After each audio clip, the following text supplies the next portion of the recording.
You asked what this blue growth is going to be. And of course you said it needs to be blue, it needs to be sustainable. And our last speaker, Carlos Manuel Rocha, is in the business of doing exactly that, of producing new opportunities from the oceans which are blue, which are environmentally sustainable. Carlos, why don't you tell us something about your activities and what they have come up with? Thank you. I have a presentation while it's presented. Sim. Vou ali. Okay, but before that, I would like to comment just briefly the question you asked Samuel concerning why people in Europe they don't give up because of the Coast Guard. My point of view, when you surrender your political economy, your fiscal and economic policy, so for me you surrender everything. So I have nothing to do more than give you someone your wallet, your salary. So I think if you think this way, so everything we lose sovereignty. So why in this aspect, which is very important? So if you surrender your fiscal policy, your monetary policy, why not this one? So this I would like to comment. And I can give the example of Cape Verde. Cape Verde now we have petrol. We petrol our water with Spain, with UK, and with US, because as we hear here, Cape Verde have some lack of resources. So we do this together with US, with Spain, with Portugal. And while you're going up to the lectern, I would add something, which is that we have a lot of problems in both Europe and the United States. We're very sensitive about oil pollution. Think of the accident in the Gulf of Mexico, of Deep Horizon. Think of the different ship accidents off the European coast, which have led to us being so sensitive. But it's the same, it's the European and US companies which are creating all the oil pollution in the Gulf of Guinea and destroying the mangrove forests. I mean, so why can't they behave there like we make them behave at home? Maybe we can start there as well. Over to you, Carlos. I will start in Portuguese, so you may use your... And this is esse é o cronómetro. Tenho 10 minutos. Vou tentar cumprir. Alguém vai pagar a fatura, porque eu tinha uma preparação para mais tempo, e certamente serão as intérpretes que fazem um bom trabalho que poderão perder a parte da apresentação. Ok, quando fui convidado para essa apresentação, o tempo já começa a contar, vou usar a expressão que o Mário Crespo utilizou ontem, que isso seria testar os limites. E eu vou ainda mais além dizer que espero que a minha criação bruta seja suficiente para essa apresentação.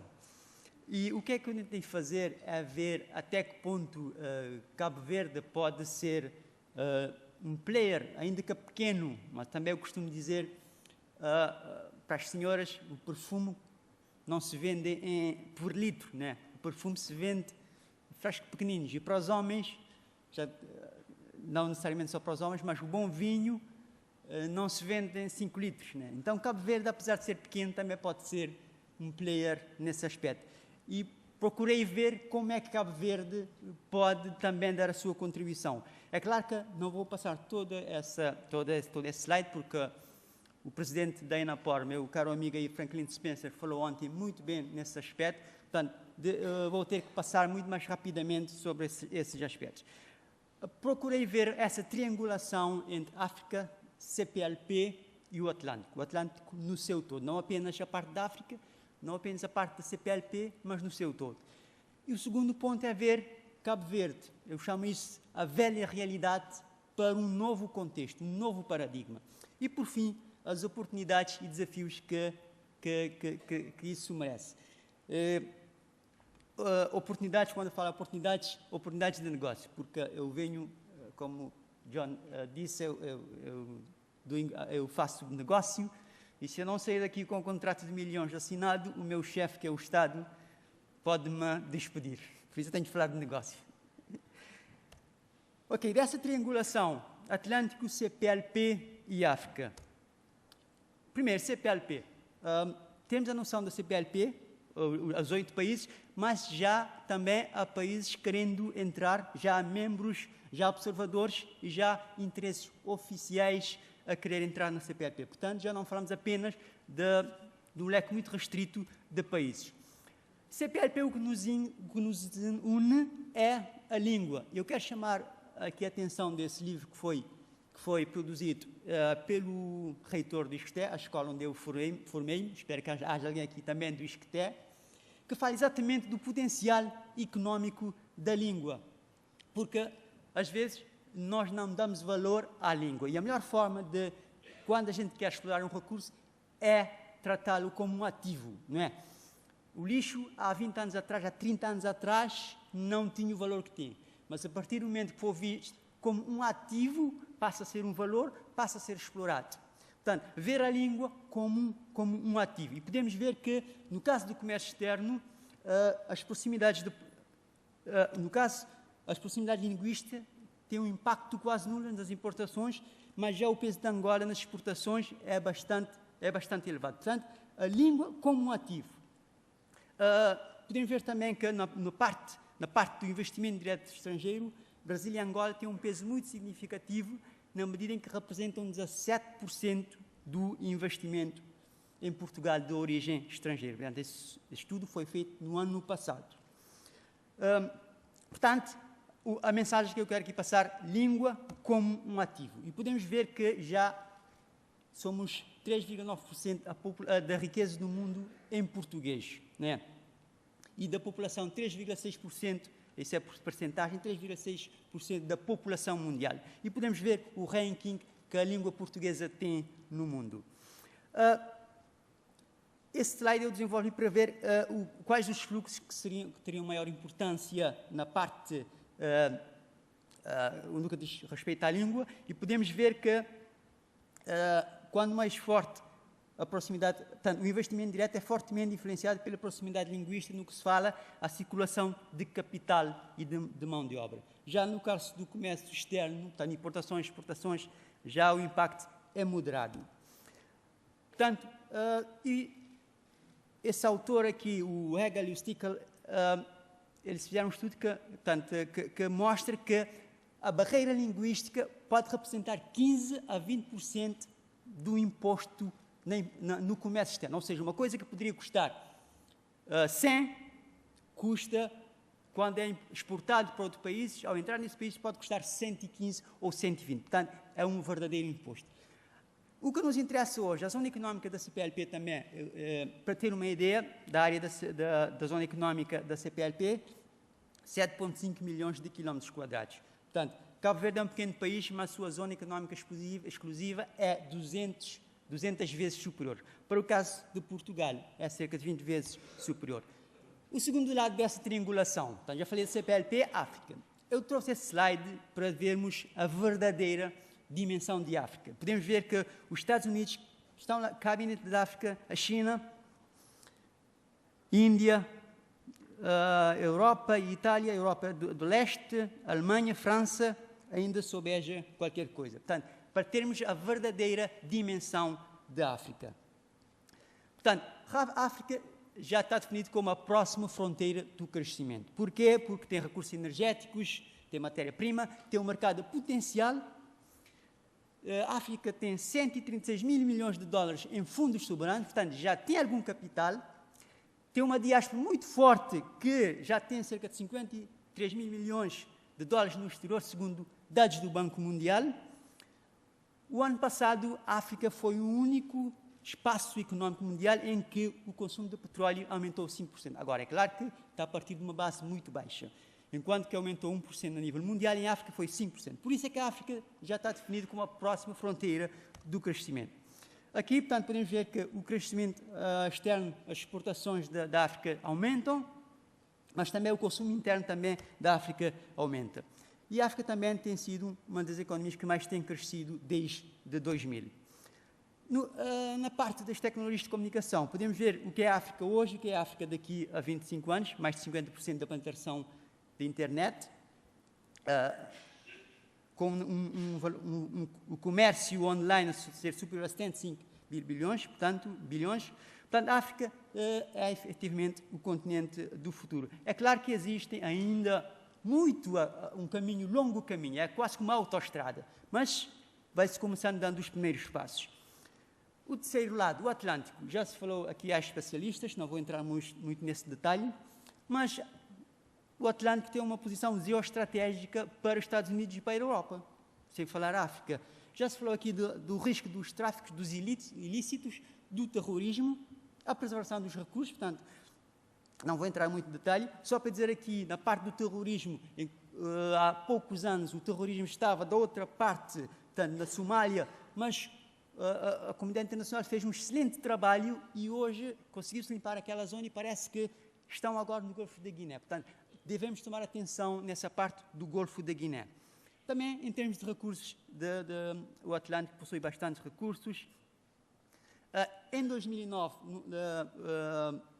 a importância do tráfico mundial do comércio valia 308 mil milhões, sabendo que 90% da carga mundial é transportada via marítima. O turismo marítimo representava quase 200 milhões de euros, só os portos 29 milhões, e energias renováveis, portanto, com um potencial de 6 mil milhões. Então, nessa triangulação África-Atlântico, há que lutar, a criar novas parcerias e, principalmente, o que já referi, a luta contra a pirataria. O Atlântico, o CPLP, a questão de integração regional, ali a CPLP deve dar capilaridade. Do lado temos o Brasil, que deve permitir, na parte do Atlântico Sul, Angola com a SADC, a comunidade regional, Cabo Verde e Guiné-Bissau com a CEDEAO. CPLP, a África também é a questão da defesa, da questão da segurança. A África também precisa de novas parcerias, porque eu estive a ver esse slide, parece que a Europa começa a perder peso em África, quer no tráfico de mercadorias, mas também o tráfico aéreo, Europa-África, foi o que decresceu o ano passado. Portanto, parece que a Europa também está a perder a sua influência em África, daí que a África deve procurar fazer novas. Aqui, Cabo Verde, uma velha realidade para o novo contexto. Cabo Verde, no passado, já desempenhou esse papel, aqui, quer no tráfico no transporte de carvão, no século XVIII, mas também no tráfico de escravatura, portanto, aqui é o pelourinho. Nessa altura, portanto, era legal, mas Cabo Verde hoje pode fazer esse serviço em outras formas. Já falou-se aqui do engenheiro Franklin, do bunkering, do centro de transbordo, da reparação naval e centro de processamento de exportações. Portanto, estamos a definir neste momento a nossa zona franca que pode desempenhar esse papel. Também a nível de cooperação, Cabo Verde tem um centro, um observatório de Cabo Verde que tem a cooperação com os alemães da Geomar, mas também da Inglaterra, portanto é uma cooperação europeia. Queria falar dessa zona Centro Nacional de Negócios, portanto é o conceito de zona franca empresarial, centro de comércio, de indústria, que tem vantagens, benefícios fiscais aduaneiros, porque Cabo Verde efetivamente tem uma boa governação. Aqui, para dar exemplo, em termos de liberdade económica, é o primeiro da nossa sub-região, é a 26ª democracia do mundo e é a 41ª país no ranking da percepção da corrupção, sendo que o primeiro, creio que é a Dinamarca, e depois, portanto, vem para fora, Cabo Verde ocupa o 41º lugar. Tem essa estabilidade, permite acesso a mercados importantes, tem infraestruturas e tem mão de obra. Portanto, o meu tempo já está escasso, não vou entrar muito em detalhe. Cabo Verde podia fazer esse hub entre a CPLP, porque, efetivamente, medida de distâncias lineares, está em segundo lugar depois da Guiné-Bissau, quando quisermos ligar. Se quisermos ligar todos os pontos, Cabo Verde está no segundo lugar. Primeiro seria Guiné-Bissau, mas Cabo Verde está no segundo lugar. Em termos de fazer negócio, dados do Doing Business, portanto, o relatório do Banco Mundial, podemos ver que a posição de Cabo Verde, que é o custo de exportar ou de importar um contentor, a duração para uma operação de comércio externo, importação e exportação, podemos ver também os países da CPLP. Ou seja, Cabo Verde, de uma forma geral, tem as condições necessárias também em termos de aeroportos, em termos de portos, em termos de estruturas de comunicação. Nós temos redundância porque temos a ligação do Cabo Atlantis e do Cabo Wax, que liga Londres a Joanesburgo. Todas elas estão cobertas em anel por fibra óptica. Por fim, as oportunidades, portanto, de negócio são essas. Aqui não sei se há algum empresário, porque os empresários têm melhor olho de negócio do que qualquer um. E, portanto, são essas. Aqui, para finalizar, os desafios, portanto, as burocracias. Há muito que fazer a nível das burocracias, há multiplicidade de agentes reguladores, os regimes fiscais. E eu dou crédito a essas burocracias ao doutor, que estava aqui, não sei se está aqui, Tiago Piti Cunha, mas quando fui ver exatamente o que temos em Cabo Verde, depois lembrei-me, a nossa matriz legal é igual à portuguesa, portanto, também importamos as coisas boas, mas também as coisas menos boas também importamos. E essa é a mensagem que eu queria vos deixar hoje. Obrigado.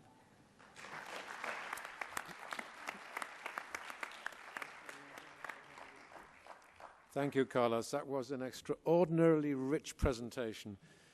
I have a feeling we could go on all morning, but it is the coffee break now, and I don't want to keep you from that.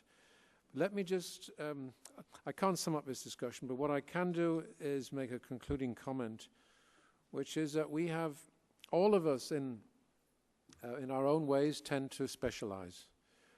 Most of you in the audience will have specialized or will be specializing now. And what I think you've seen this morning is a call to you to think outside of your boxes, to see the interconnectedness of things. We've talked about African development, we've talked about failed states in Africa, we've talked about piracy, we've talked about business opportunities just now, we've talked about the key position of Cape Verde, we've talked about drug routes to Europe, and they're all interconnected, and the connection is maritime. So don't think anymore about the French connection. Think about the maritime connection. And if we've succeeded in interesting you in all these interconnections this morning, then we've done our job. And I think the panel have certainly done that. And I'd like you to join me in thanking them. And also Charles Buchanan, who sort of bit the éminence grise behind this panel. So please join me in thanking them and then enjoy your coffee break.